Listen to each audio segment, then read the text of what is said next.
Tito.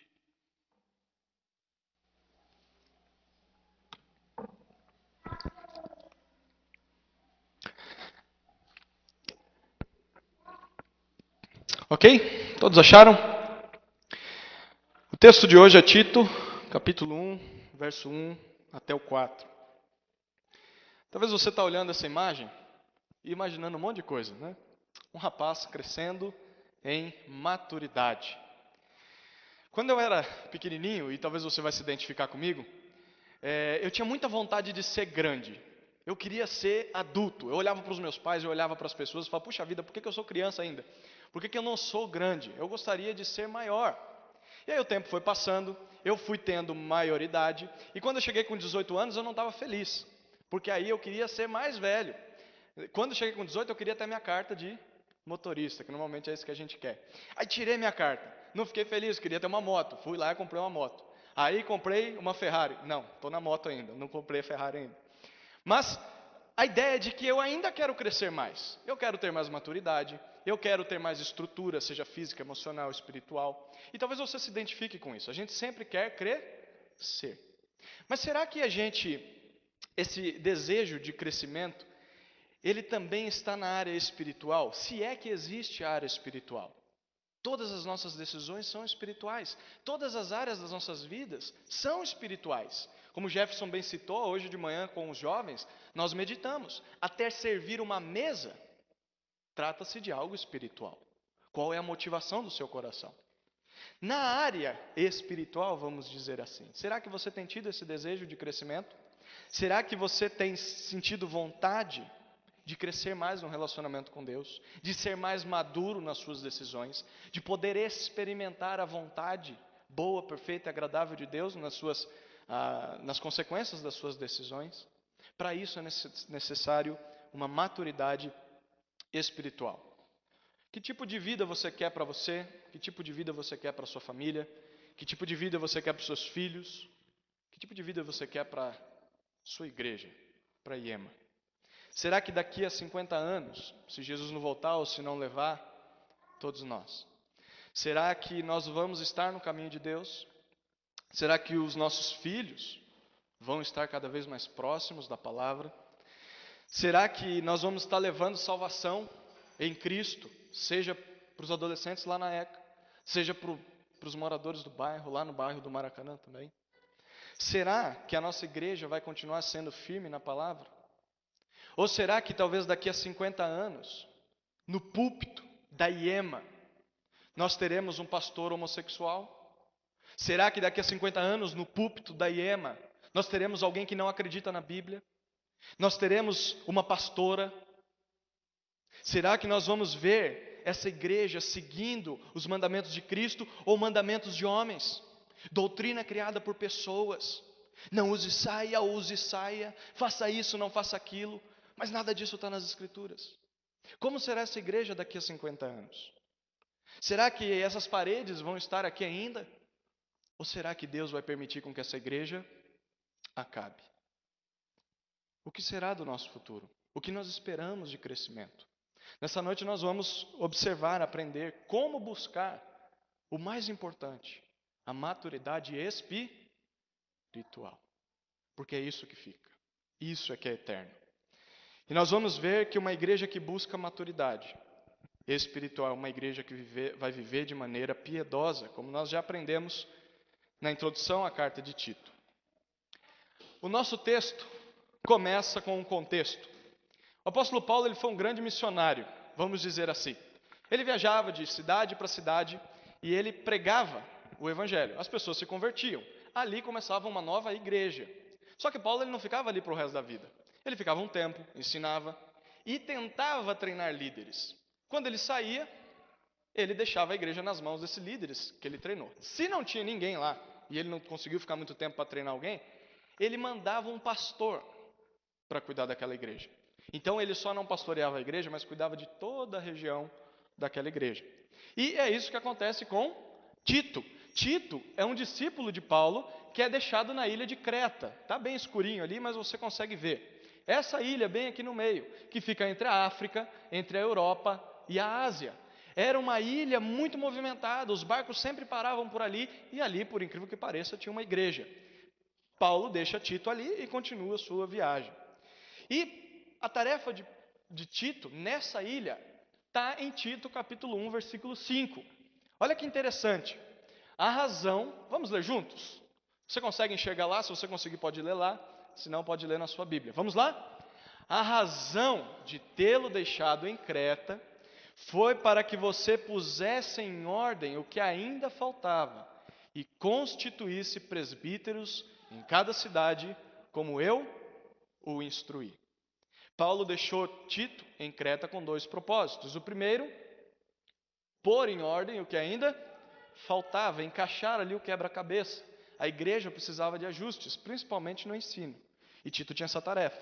Mas também tinha a tarefa de constituir líderes, fazer um corpo ali de liderança para poder conduzir a igreja no caminho da verdade. O propósito de Paulo, para escrever essa carta que você está em mãos, era promover na igreja de Creta, não só em Tito, mas uma vida piedosa, uma vida de maturidade, uma vida saudável espiritualmente. Que a igreja fosse diferença ali naquela ilha tão depravada, tão podre, tão torta e suja pelo pecado. Isso ia trazer a maturidade e o amadurecimento espiritual para todos e também ia ser capacitados, a igreja ia estar sendo capacitada pela graça de Deus. Eu queria que a gente, antes de continuasse, a gente pudesse orar, pedindo para que Deus nos dê sabedoria, abra os nossos olhos, que a gente possa contemplar as maravilhas da palavra dele e poder aplicar isso no nosso coração. Convido você a fechar os seus olhos, curvar sua cabeça, nós vamos orar nesse momento. Pai querido, muito obrigado, Deus, por esse culto de adoração ao seu nome. Obrigado porque o Senhor já tem falado conosco, por meio da tua palavra, por meio dos nossos irmãos, e que nós também possamos, Deus, estar atentos ao que a tua palavra está dizendo na nossa frente. Que o Senhor abra os nossos olhos, que possamos entender o que o Senhor espera de nós. E que isso faça efeito na nossa vida. Que não sejamos apenas ouvintes da tua palavra, mas praticantes operantes. Porque quando ouvimos e não praticamos, enganamos a nós mesmos. Tenha misericórdia da tua igreja neste momento, Pai. Em nome de Jesus. Amém. Antes de nós continuarmos, se você não tem Bíblia, ou está aí com a Bíblia no celular, eu te encorajo a usar a Bíblia em papel, tá bom? Mas se você não tem, levanta o dedinho aí, o Jefferson que está lá atrás, ele te entrega ali, tá bom? Já vai abrindo em Tito. Nessa carta, principalmente nos versículos 1 até o 4, que é o que nós estamos aí, Paulo, ele mostra para Tito qual que era a posição dele, de servo, de apóstolo. Ele vai mostrar qual que era o ministério dele, o que ele tinha que fazer, e também vai dizer como ele exercia isso que ele tinha que fazer, e vai mostrar o resultado do seu ministério.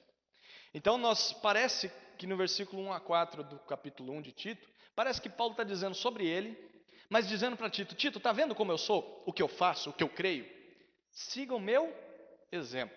Tantas vezes Paulo diz, no Novo Testamento, sejam meus imitadores porque eu sou de Cristo. Faça aquilo que eu ensino, mas que eu também vivo, porque eu vivo a verdade. E parece que Paulo vai dizer nesses primeiros 4 versículos, Tito, imite meu exemplo.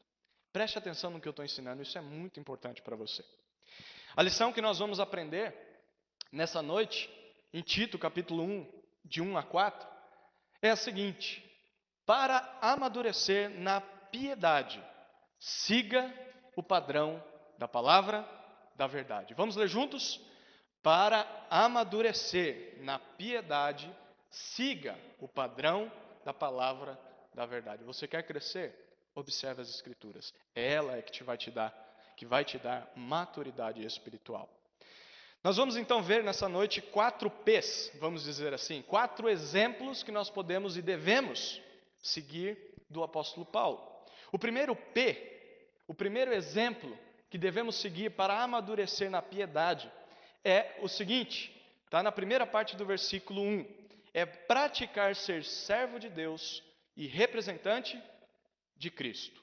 Praticar ser servo de Deus e representante de Cristo. Vamos ler o versículo 1, só a primeira parte do versículo. Eu te encorajo a acompanhar comigo a leitura. A palavra de Deus diz o seguinte: Paulo, servo de Deus e apóstolo de Jesus Cristo. Vamos parar por aqui. Paulo começa dizendo, olha, sabe quem que eu sou? Eu vou apresentar a minha identidade. Eu não sei como você se apresenta para as pessoas, mas Paulo fazia isso. Normalmente nas cartas ele se apresentava, mesmo que as pessoas já soubessem quem ele era. Interessante, mas ele sempre fazia questão de lembrar quem ele era.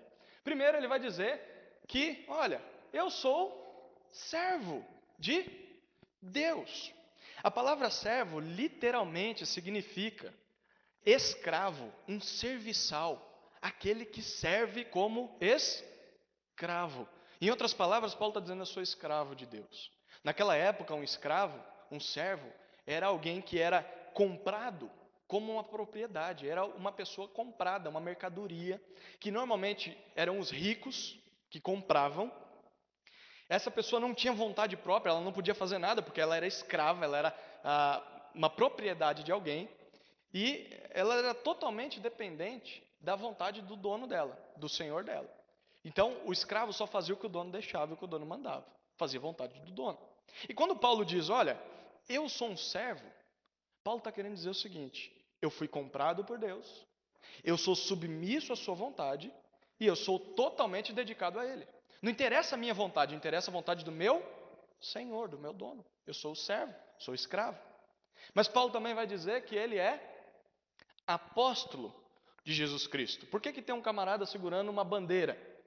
Porque a palavra apóstolo, não sei se você sabe, mas ela significa mensageiro, significa enviado, significa um representante, um embaixador.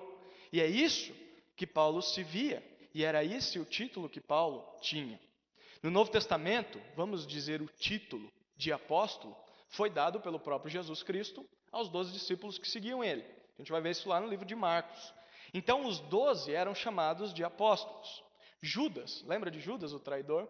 Ele traiu Jesus. Continuou sendo apóstolo? Não. Ele foi substituído lá em Atos capítulo 1 por Matias, que o próprio Jesus Cristo escolhe por meio da igreja. E Paulo foi o último apóstolo, o último representante autorizado de Jesus Cristo. E a gente vê isso lá na sua conversão em Atos 9, Atos capítulo 9. Então os apóstolos, isso é muito atual para nós. Os apóstolos, primeiro, eles eram homens escolhidos pelo próprio Jesus Cristo, escolhidos a dedo, pessoalmente. Segundo, os apóstolos foram testemunhas da ressurreição de Cristo. Eles viram Jesus ressurreto. Teve apóstolo que até encostou nele, Tomé. Apóstolo era alguém escolhido e alguém que tinha visto Jesus pessoalmente, depois de ser ressurreto.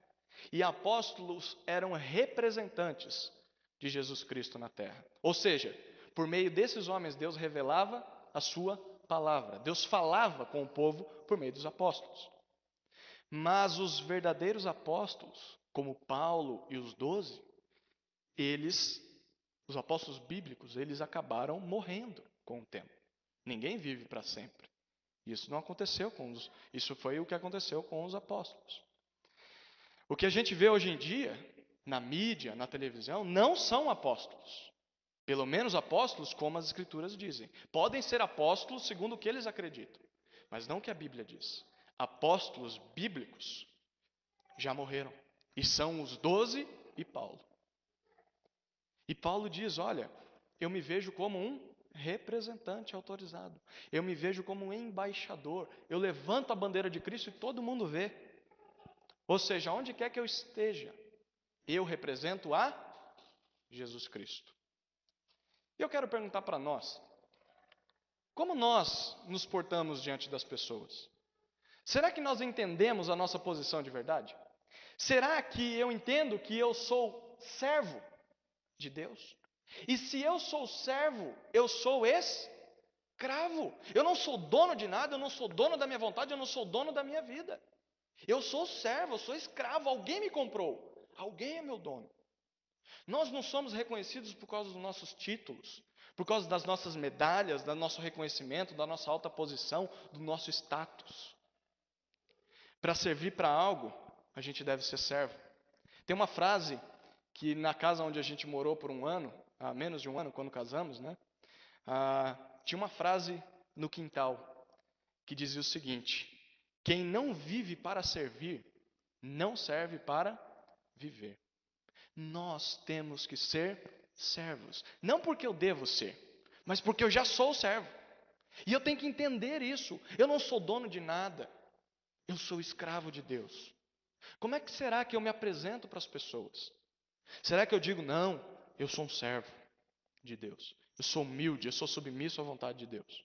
Ou será que eu digo, não, eu sou apóstolo. Não, eu sou presbítero. Ah, eu sou pastor.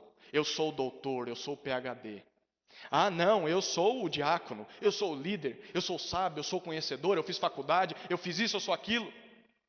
Será que simplesmente eu digo, eu sou escravo? Escravo de Deus. Eu não sou nada. Quem é tudo é o meu Senhor. Lembre-se sempre de Gálatas, capítulo 6, versículo 3, que diz o seguinte: se alguém se considera alguma coisa, mesmo não sendo nada, engana-se a si mesmo. Se eu acho que sou alguma coisa, além de servo, eu estou só me enganando. Esse texto também nos desafia a pensar o que temos feito, como temos representado a Cristo. Se somos representantes de Jesus Cristo, somos seus embaixadores em todos os lugares.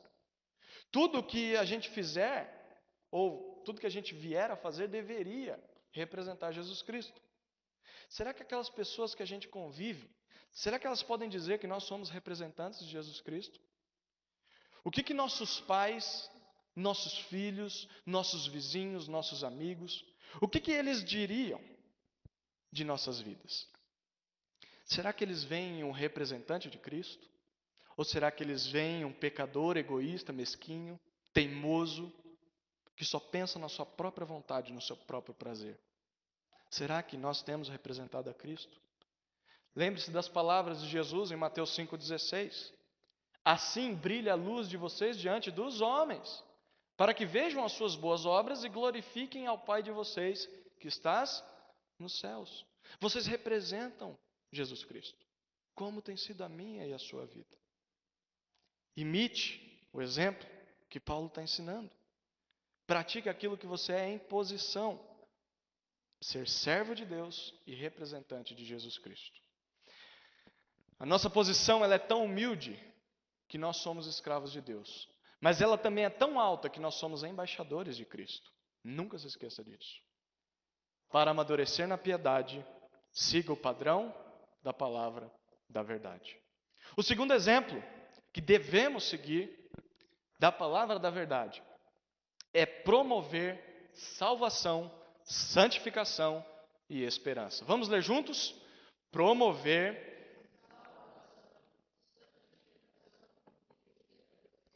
Vamos ler a segunda parte do versículo 1 e o versículo 2. Para promover a fé que é dos eleitos de Deus e o pleno conhecimento da verdade, segundo a piedade, na esperança da vida eterna, que o Deus que não pode mentir prometeu, antes dos tempos eternos. Paulo diz que ele era servo de Deus, ele era representante de Cristo, com 4 propósitos. Primeiro, promover a fé dos eleitos. Paulo tinha a missão de conduzir, de levar as pessoas à fé. Essa fé era a fé dos eleitos, ou seja, Paulo deveria pregar, e assim todos aqueles que eram escolhidos, que eram selecionados por Deus, viriam a crer. Ele não ficava olhando, o Felipe é eleito, vou pregar para ele.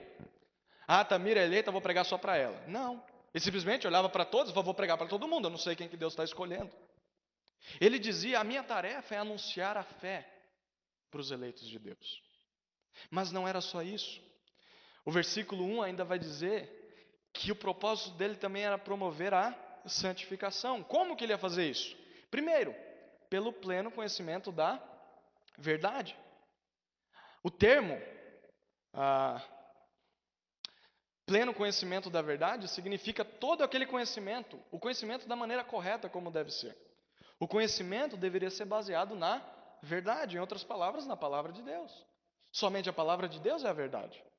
Em resumo, se a gente parar para pensar, a tarefa de Paulo eram 2: levar a fé e o conhecimento da verdade. Era evangelizar e ensinar a palavra. Tão simples. E essa era a tarefa de Paulo. Mas, não só pelo conhecimento da verdade, a santificação viria pela piedade. O termo aqui, segundo a piedade, de acordo com a piedade, em outras versões, significa que conduz à piedade.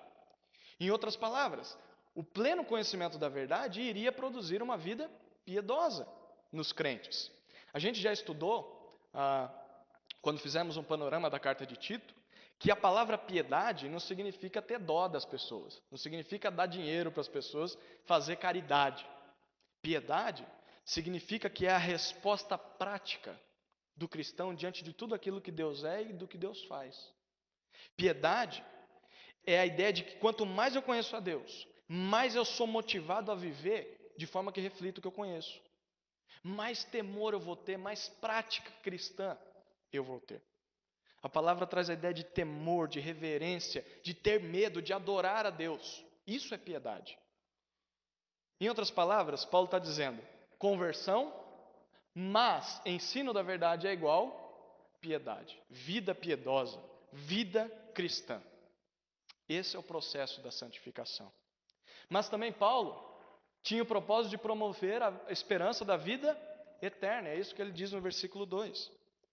Todo esse processo, a conversão, o conhecimento da verdade, a vida piedosa que Paulo promovia, devia estar baseado em apenas uma coisa: esperança da vida eterna. Expectativa de algo que iria acontecer. É interessante isso. Pense comigo. Uma coisa é você saber que você vai para o céu. Ah, não, se eu morrer eu sei que eu vou para o céu, eu creio em Jesus.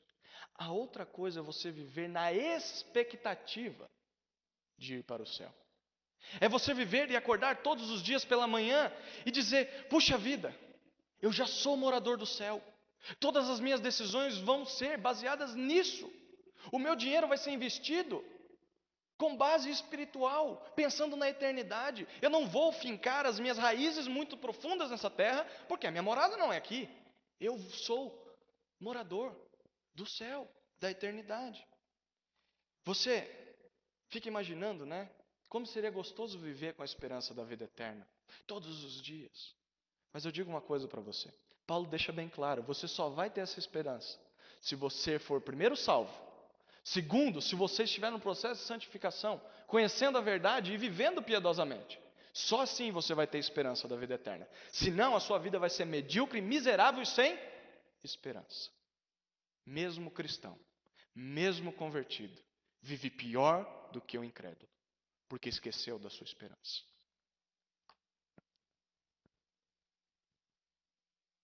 Essa vida eterna que Paulo diz está baseada no Deus que não pode mentir, isso no versículo 2. Ou seja, a vida eterna vai acontecer mesmo, sabe por quê? Porque é Deus quem promete, e Deus não mente. Porque foi Deus quem prometeu. Agora pensa comigo, se Deus prometeu antes dos tempos eternos, é isso que o texto diz, antes de criar todas as coisas, para quem é que foi que Deus prometeu isso? Só estava Deus lá antes de criar tudo. Para quem que ele prometeu? Prometeu para mim, para você? Prometeu para ele mesmo. Só tinha Deus. O Deus trino, Deus triuno, a trindade. Mas ele prometeu para ele mesmo. Então a promessa de vida eterna está baseada no caráter de Deus. Deus não mente. Então nós vamos ter a vida eterna. Porém, é aquele que crê em Jesus Cristo. Isso é certo, isso vai acontecer. E como Deus não mente, pode ter certeza. Pensando na nossa vida, como será que nós temos reagido diante dessas responsabilidades? Essas não eram só responsabilidades de Paulo, mas são nossas responsabilidades. Primeiro, promova salvação. Nós devemos anunciar o Evangelho aonde quer que a gente estiver. Como Paulo, nós não sabemos quem são os eleitos de Deus. Por isso, nós devemos pregar a todas as pessoas. Eu não sei quem vai se converter. Por isso, eu vou deixar de pregar? De jeito nenhum. Porque a minha tarefa é anunciar. A conversão é com Deus. A minha tarefa é pregar. Somente assim é que os eleitos de Deus são salvos. Por meio do Evangelho. Lembra de Romanos, capítulo 10, versículo 13 e 14? Porque todo aquele que invocar o nome do Senhor será salvo. Como, pois, invocarão aquele em quem não creram? E como crerão naquele de quem não ouviram falar? E como ouvirão se não houver quem pregue? Para as pessoas serem salvas. Talvez você nunca ouviu isso ou se esqueceu disso. Sabia que para o seu pai ser salvo, para o seu vizinho ser salvo, para o seu filho ser salvo, é necessário que você pregue o evangelho para ele? Você sabia disso? Ele não vai ser salvo por um estalo. Jesus vai aparecer de branco para ele e vai dizer: olha, eu sou o caminho, a verdade e a vida. As pessoas só se convertem se nós pregamos o evangelho. E se você não prega, fica difícil. Promova salvação. E se você está aqui nessa noite, mas não tem certeza da sua salvação, não pense que vir para a igreja vai te salvar. Não pense que só porque você lê a Bíblia,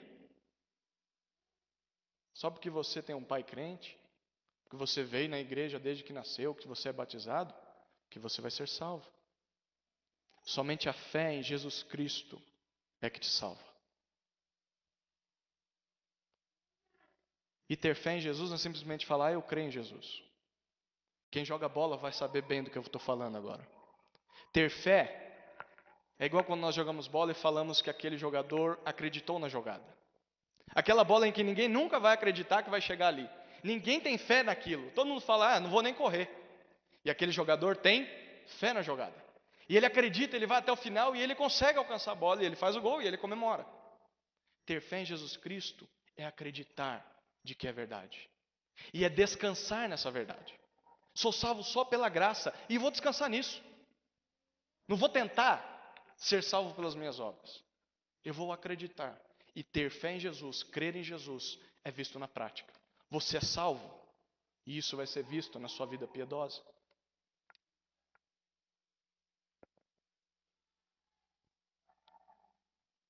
Promova santificação.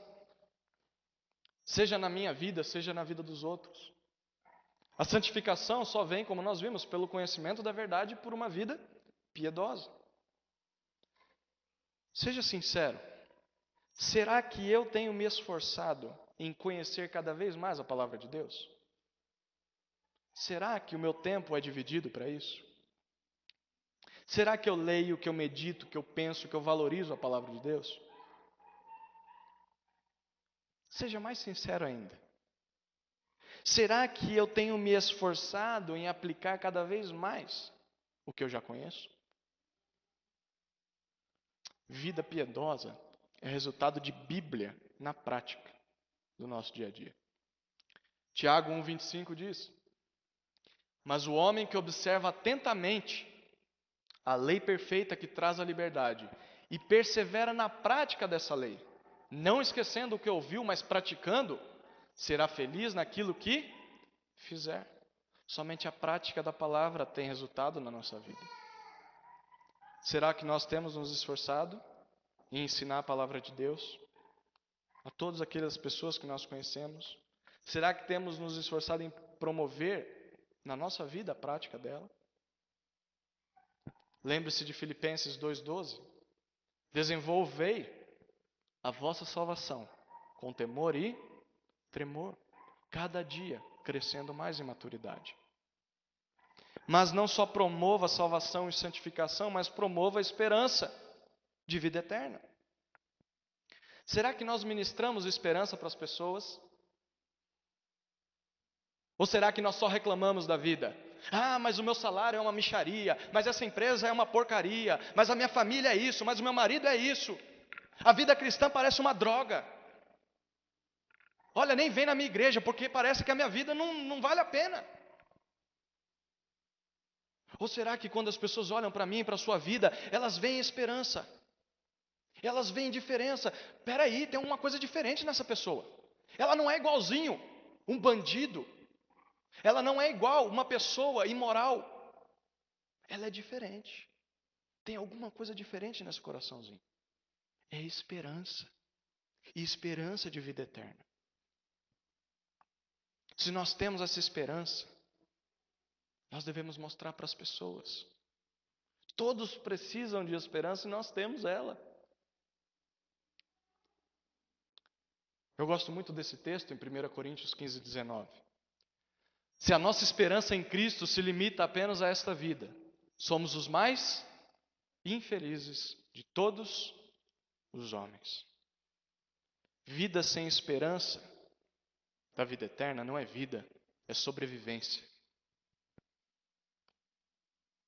Você não tem propósito para viver. Mas se Deus prometeu a si mesmo que vai nos dar a vida eterna, nós podemos crer que Ele vai dar. E Ele vai cumprir a vida eterna. Seja bem sincero. Se você não promove nenhuma dessas 3 características, seja na sua vida, seja na vida das pessoas, por que você existe então? Qual que é o seu propósito de estar aqui? É ser como da série The Walking Dead, é um zumbi vivo?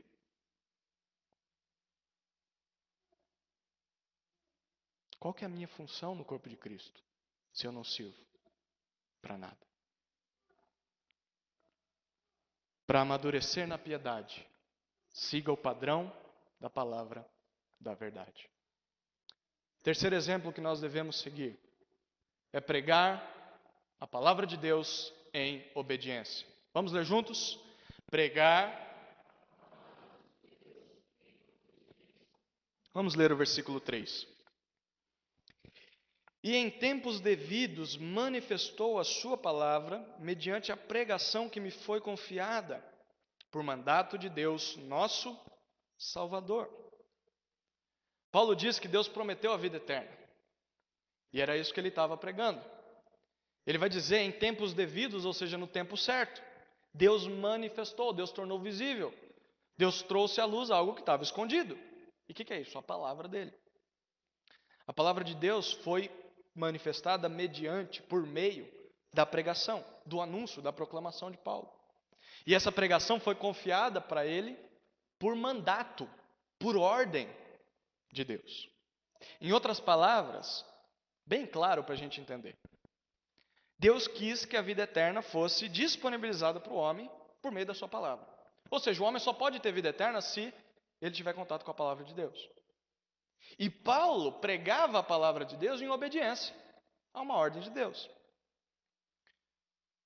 Nota-se que é interessante o que Paulo vai dizer sobre Deus, no finalzinho. Nosso Salvador. Ou seja, Deus é quem nos salva. Preste atenção, isso é muito importante. Mas vamos ser sinceros. Como será que nós temos reagido à ordem de Deus de que nós devemos pregar a palavra dele? Deus revela a salvação dele por meio da palavra, e por isso ele ordena que a gente pregue a palavra, porque é necessário, as pessoas só vão ser salvas se conhecerem a palavra. Evangelizar não é apenas uma questão de ter o dom ou não. Tem gente que fala, eu não tenho o dom de evangelizar, eu não falo de Jesus. Não é uma questão de gostar de evangelizar, mas eu não gosto disso. Não é uma questão de saber evangelizar ou não saber. Evangelizar, pregar o evangelho é uma ordem de Deus para nós. Pregue a palavra de Deus em obediência.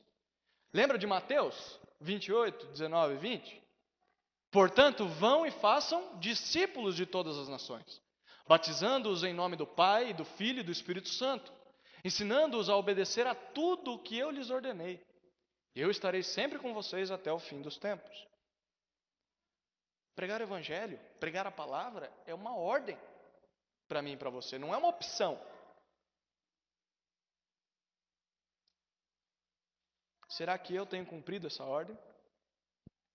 Qual foi a última vez que eu falei de Jesus para alguém? Foi uns 6 anos atrás. Como que eu vejo as pessoas? Eu vejo como um meio para alcançar coisas, alcançar algo, ou eu vejo como um campo missionário? Tivemos uma reunião com os jovens, a liderança, agora à tarde, e o pastor disse algo interessante. Ele disse, só a palavra de Deus faz diferença. Claro, ele não disse nenhuma novidade, mas é verdade. Se nós estivermos aqui meditando em coisas que eu vim falar para vocês, isso não vai adiantar em nada. Se eu dizer que é bom você acordar todo dia e fazer exercício, e você ser uma boa pessoa, e você tratar as pessoas bem, e você tentar ser bonzinho, Isso não vai fazer diferença nenhuma na sua vida, porque eu não tenho autoridade para fazer isso. Agora, se nós vamos para a palavra de Deus e vemos que é ela quem nos ordena isso, é ela quem nos capacita a fazer isso, e com um propósito, agradar ao nosso Senhor, aí sim nós vemos diferença. Que essa igreja tenha uma pessoa que seja daqui a 50 anos, mas que essa pessoa continue pregando a palavra de Deus, não ensinamentos de homens. Pregue a palavra porque é uma ordem de Deus para nós. Seja obediente como Paulo era obediente. Para amadurecer na piedade, siga o padrão da palavra da verdade. Último exemplo, último P, que nós devemos seguir, está no versículo 4, que é produzir discípulos na fé. Vamos ler juntos? Produzir. Vamos ler o versículo 4. A Tito, verdadeiro filho, segundo a fé comum, graça e paz da parte de Deus Pai e de Jesus Cristo, de Cristo Jesus, nosso Salvador. Opa, peraí. No versículo 3, quem era nosso Salvador? Pode olhar. Deus. E agora o nosso Salvador é Jesus Cristo. Interessante. Paulo vai endereçar a carta para Tito. Quem era Tito? Tito era um verdadeiro filho de Paulo. Mas em que sentido que Tito era filho de Paulo? Será que Tito era filho de Paulo natural? Será que era isso que Paulo estava querendo dizer? Não, ele vai dizer, segundo a fé comum, por meio da fé comum. Ou seja, pela mesma fé que eu tenho, você é meu filho. O que significa provavelmente que Tito se converteu por meio de Paulo, ou que Tito já tinha se convertido e ele foi um discípulo de Paulo. Então ele cresceu e aprendeu todas as coisas da fé com Paulo. Ele era um filho, um discípulo. Marcão gosta de falar, né? Um filhão. Ele era um filhão de Paulo na fé. Paulo dedica para Tito duas coisas. Primeiro, graça e depois, paz. Graça significa boa vontade, favor, e lógico, da parte de Deus. E paz, harmonia, tranquilidade. E isso da parte de Deus, Pai e de Jesus Cristo. Tito ia precisar de muita graça de Deus e de muita paz para fazer o que a carta vai mandar. E nós também precisamos de muita graça e muita paz para cumprir nosso mandato. Graça, que Deus tenha misericórdia da nossa vida. Paz, isso só vem por meio de Deus, por meio da comunhão. Se você não tem paz, só lamento para você. Só em Cristo você vai encontrar paz. Só em Cristo. Paulo vai dizer que nosso Salvador é o próprio Jesus Cristo. Ou seja, não é só Deus que nos salva, mas também Jesus Cristo é o nosso Salvador. Por esse versículo fica muito claro que Tito era fruto do ministério de Paulo. Paulo trabalhava e Tito foi um dos frutos. Por isso, produza discípulos na fé. Pessoas que vão estar debaixo da sua sombra, mas aprendendo de Cristo. Você sabia que você é um produtor de discípulos? Sim ou não? Mesmo que você não queira. Querendo ou não, tem pessoas que te imitam. Pessoas que te olham. Seu filho. As crianças. Seu namorado, sua namorada. Sua esposa, seu marido. As pessoas te imitam. E o que elas têm imitado? Será que seu filho acorda de madrugada e ele vê você ajoelhado do lado da cama orando pela vida dele? Ou será que seu filho acorda e vê você batendo na sua esposa? Ou será que seu filho vê você não lendo a Bíblia? Você não orando? Quem você é quando ninguém está vendo? É o que seu filho vai ser quando todos estiverem vendo. Um grande exemplo é o culto infantil. Quem já deu aula para criança sabe. Quando uma família está com problema, quando os pais estão com problema, você percebe pelo culto infantil como a criança é.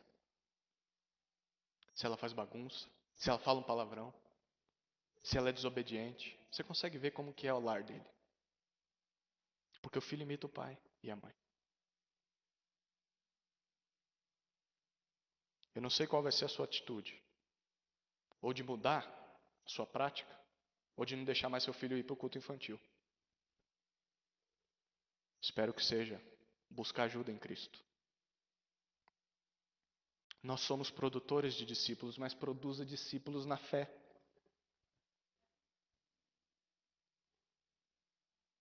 Pessoas que vão aprender conosco o caminho correto da palavra. Que não vão se desviar da verdade. E são essas pessoas que eu e você treinarmos, que vão preservar na IEMA. Que vão estar na IEMA no futuro. Se nós falharmos em treinar pessoas, em ajudá-las no crescimento, na fé, essa igreja vai acabar num estalo. Lembre-se de 2 Timóteo, capítulo 2, versículo 2. E as coisas que me ouviu dizer na presença de muitas testemunhas, confie a homens fiéis que sejam também capazes de ensinar a outros. Tudo que você sabe, ensine aos outros. Produza discípulos na fé. Por fim, nós respondemos a nossa pergunta. Para amadurecer na piedade, siga o padrão da palavra da verdade. Você quer ser grande espiritualmente? Quer crescer? Quer amadurecer? Quer ser maduro? Quer ser saudável na fé? Quer ser firme e inabalável? Então siga esse exemplo que nós vimos.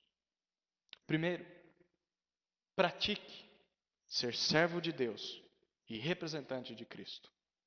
Segundo, promova a salvação, santificação e esperança. Terceiro, pregue a palavra de Deus em obediência.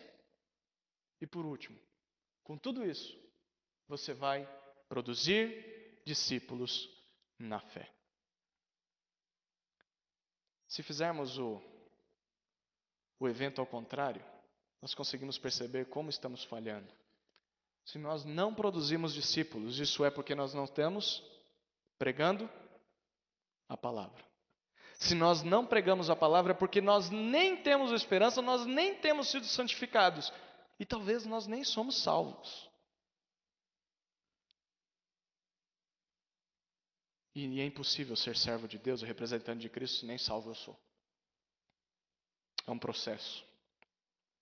Somente assim a nossa igreja, a igreja de Cristo, vai crescer rumo à maturidade. Vai subir os degraus da maioridade.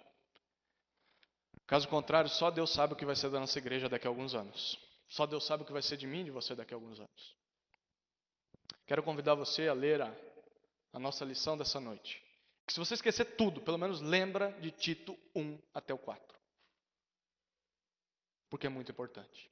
Vamos ler juntos? Para amadurecer na piedade, siga o padrão da palavra da verdade. Quem você é hoje? Esse aqui ou esse aqui? Vamos orar?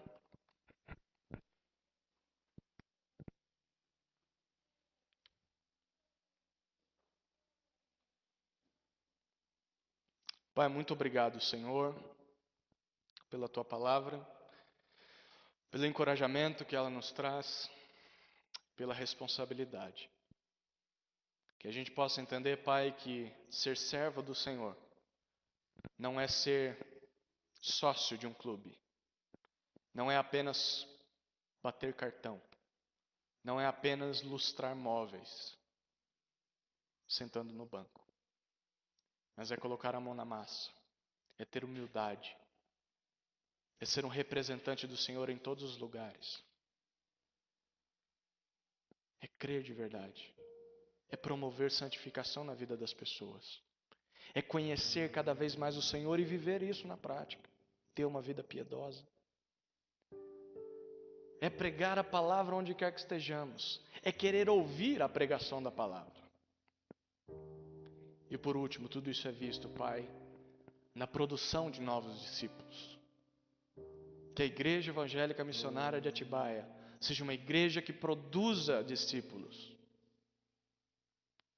Que cada vez mais e mais, Pai, nós possamos compartilhar a nossa fé, a nossa esperança, o nosso temor a outras pessoas. Porque senão ai de nós, Pai, quando somos desobedientes. Tenha misericórdia de nós. Que graça e paz nos alcancem nessa tão difícil tarefa, mas tão abençoadora tarefa. Que privilégio representar o Deus grandão, o Deus criador. Não tem preço. Nos ajude, Pai, em nome de Jesus.